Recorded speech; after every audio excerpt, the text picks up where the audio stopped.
Yawi sa atin na lahat tayo, hindi niya tayo pababayaan. Amen. Kaya nung Sabado po, na-experience namin ni Buyet.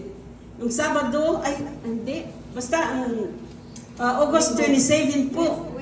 August 27, mga alas 8 po ng gabi. Tapos, kasama po tayo paalis.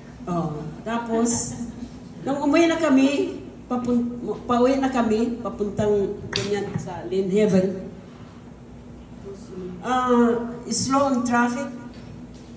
Tapos, wala. Bigla na lang may sumulpot sa bumundol sa amin. Bigla na lang may bumangga sa amin. Oo. Hindi ako marunong mag-Tagalog at mag-English kaya. Tapos, nasira ang nasira ang sasakyan namin, yung likod at saka sa harapan, totally wrecked. Saka bakit hindi ko naman naramdaman na umakyat sa island? Bakit yung sasakyan namin umakyat sa island? Sayang yung kabilang wheel. Yung left side. Totally wrecked. Tapos, buti na lang ako. Hindi ako nagalit, hindi ako umiyak.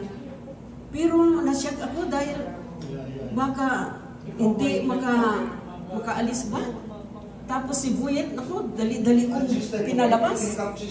Sa Rosemont po, yung pick-up. Tapos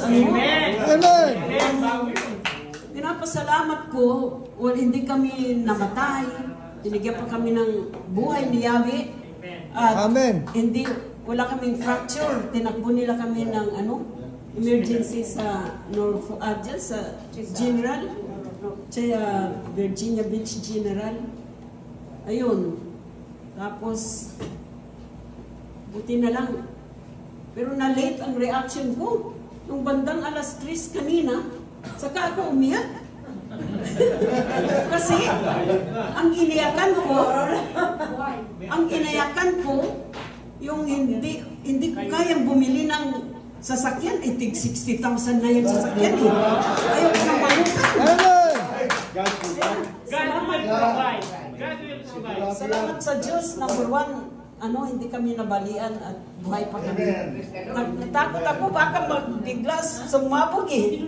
Ay si Buyet hindi basta-basta makababa. Pagkagaling nila kay Angie, Sister Angie. Kaya salamat po. Salamat sa Diyos. Salamat.